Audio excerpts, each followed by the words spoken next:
الرجال قوامون علی النساء بما فضل اللہ بعضهم علی بعض وبما انفقوا من اموالهم فالصالحات قانتات حافظات للغیب بما حفظ اللہ واللاتی تخافون نشوزهن فعظوهن واهجروهن فی المضاجع واضربوهن فإن اطعنکم فلا تبغوا علیہن سبیلا ان اللہ کان علیا کبیرا۔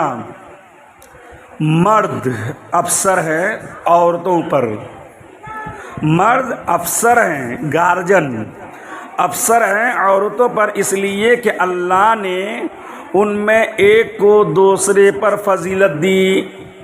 الرجال قوامون علی النساء بما فضل اللہ بعضهم علی بعض، مرد کیا ہے؟ افسر ہے عورتوں پر۔ کیوں؟ اس لیے کہ اللہ نے ان میں ایک کو دوسرے پر فضیلت دی۔ وَبِمَا أَنفَقُوا مِنْ أَمْوَالِهِمْ، اور اس لیے کہ مردوں نے ان پر اپنے مال خرچ کیے۔ فَالصَّالِحَاتُ قَانِتَاتٌ حَافِظَاتٌ لِلْغَيْبِ بِمَا حَفِظَ اللَّهُ، تو نیک بخت عورتیں اور ادب والیاں ہیں، خاوند کے پیچھے حفاظت رکھتی ہیں جس طرح اللہ نے حفاظت کا حکم دیا۔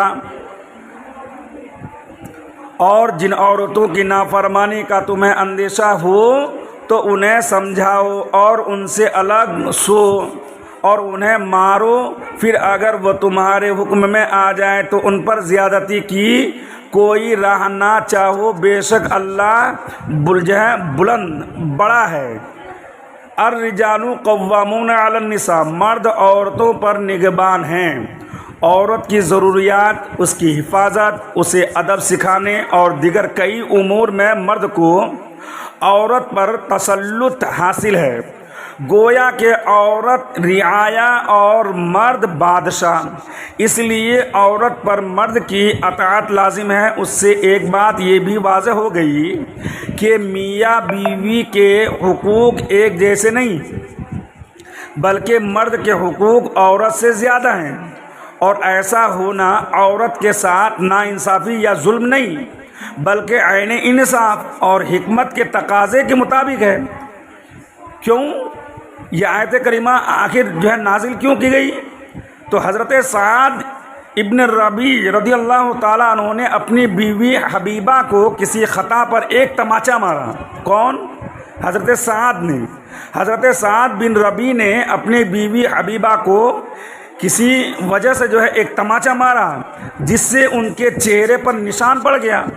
جب نشان پڑ گیا تو یہ اپنے والد کے ساتھ حضور نبی کریم صلی اللہ تعالیٰ علیہ وسلم کی بارگاہ میں اپنے شوہر کی شکایت کرنے حاضر ہوئی، اور سرکار دو عالم صلی اللہ تعالیٰ علیہ وسلم نے قصاص لینے کا حکم فرمایا۔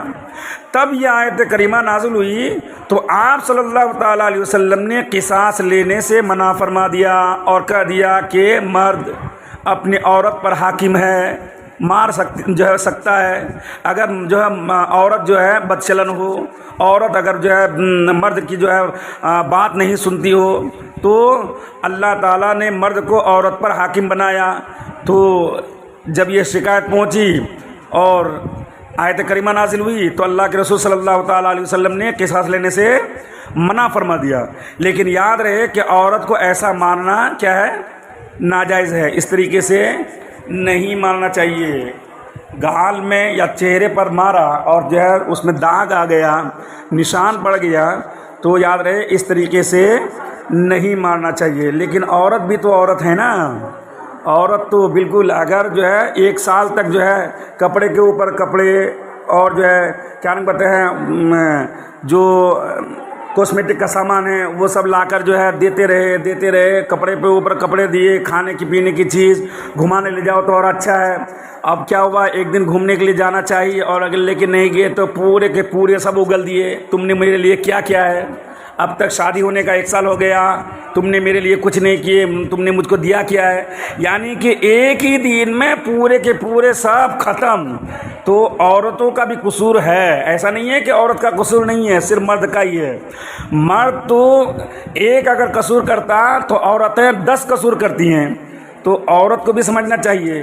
تو یہاں پہ مارنے کا جو حکم دیا ہے تو عورت اگر بدچلن ہو یا پھر جو ہے مرد کی جو ہے بات کو نہیں مانتی ہو یا پھر جو ہے ان کے حقوق کو ادا نہیں کرتی ہوں تب جا کر جو ہے پہلے اس کو ڈانٹا جائے. ڈانٹنے کے بعد اگر نہیں مانتی ہے تب جا کر بستر کو کیا کرے الگ سوئیں گے تو پھر ہو سکتا ہے کہ وہ سدھر جائیں گی. پھر بھی نہیں سدھری, اتنا اکڑ کے ہے, نہیں تو نہیں, 10 دن گزر گیا 20 دن گزر گیا لیکن نہیں, الگ بستر ہے, پھر بھی نہیں سدھرتی ہے, تب جا کے مارنے کا حکم دے دیا ہے کہ اب جا کر جو ہے اس کو مارنا چاہیے. لیکن ایسا مارنی ہے کہ اٹاک پھٹاک خوب مارے اور بیمار پڑ جائے, نہیں.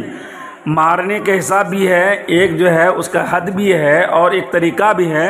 تو اللہ تعالیٰ نے یہ فرمایا بما فضل اللہ بعضهم علی بعض, اس وجہ سے کہ اللہ نے ان میں ایک کو دوسرے پر فضیلت دی. مرد کو عورت پر جو حکمرانی عطا ہوئی اس کی ایک وجہ یہ ہے کہ رب تعالیٰ نے مرد کو عورت پر فضیلت بخشی ہے.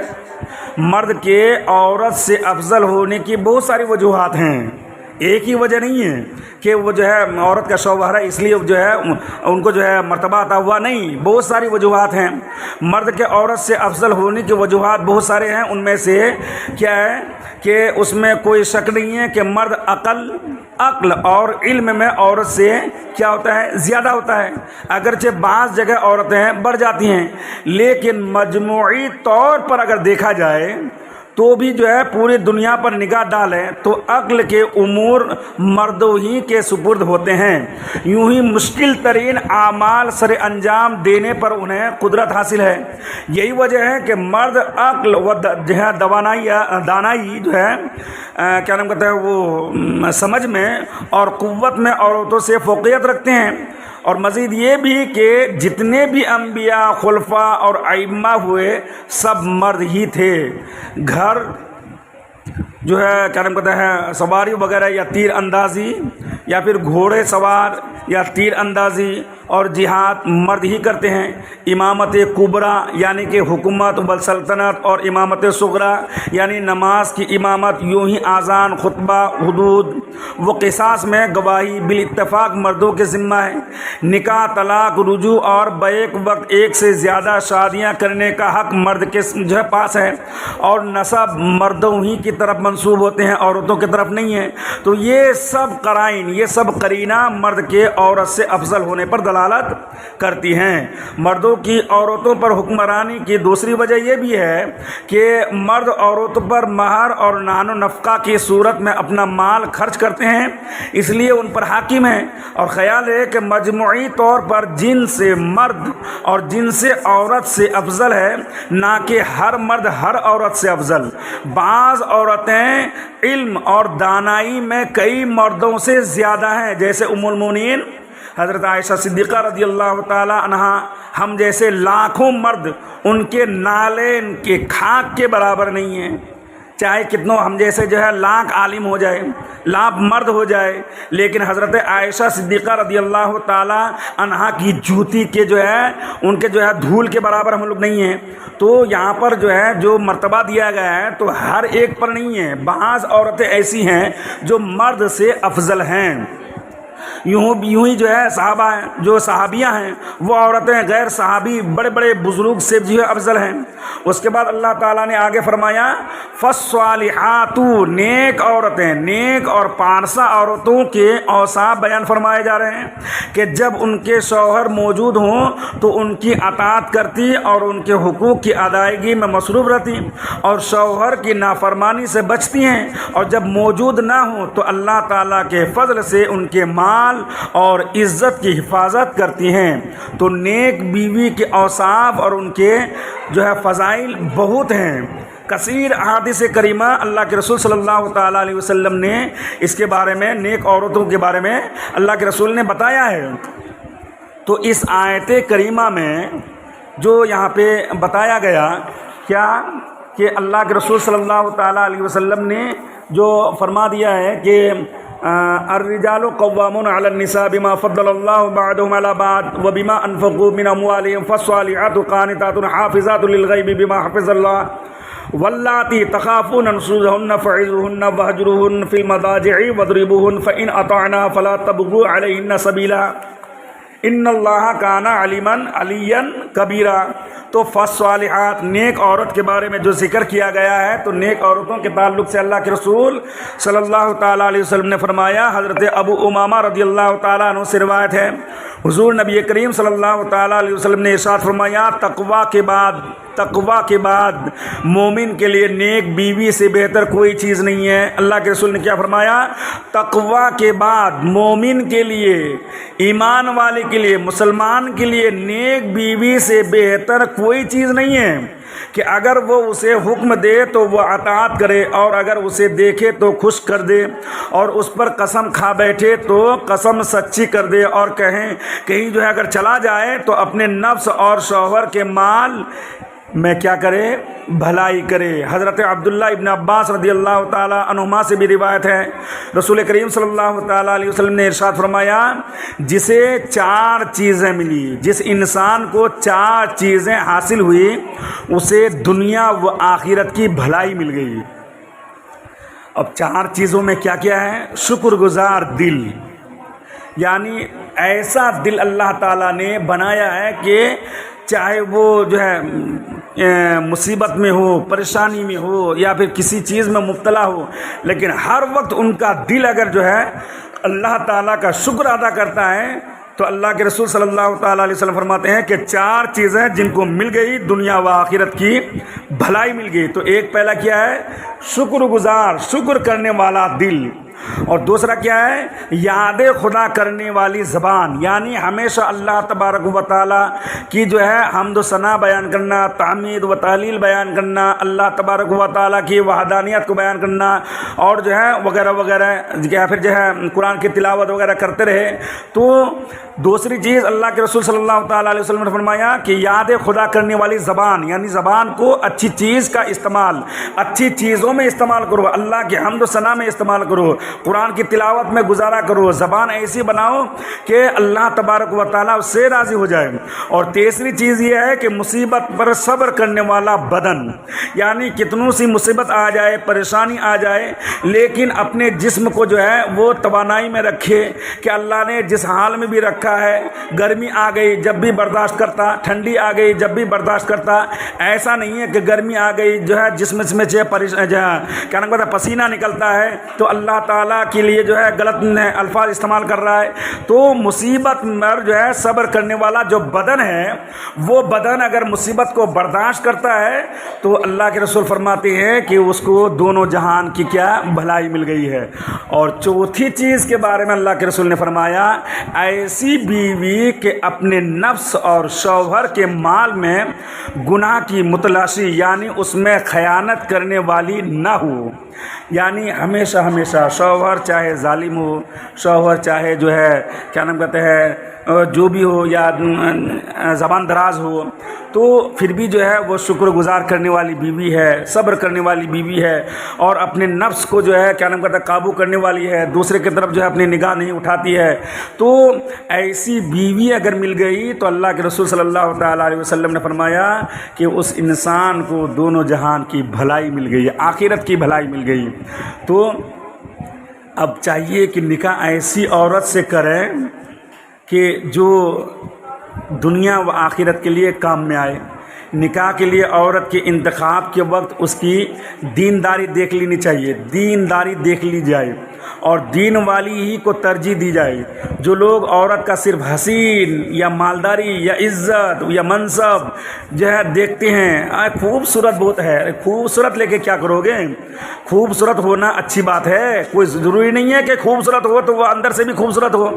بہت ساری خوبصورت ایسی ہیں جو اندر سے خوبصورت نہیں ہیں، اور بہت سارے جو ہے بدصورت ہے جو اندر سے خوبصورت ہے۔ تو صرف خوبصورت ہی نہ دیکھے، اور کوئی ایسا نہیں ہے کہ مالدار ہے تو مالدار ہونے کی بنا پر جو ہے تم کو دیکھ بھال کرے گی، نہیں۔ تو غریب بھی کوئی ایسی لڑکی ہوتی ہے غریب کی، اور زیادہ تر میں سمجھتا ہوں کہ غریبی عورت جو ہے، غریبی لڑکی اکثر جو ہے گھر کو سنبھالتی ہے۔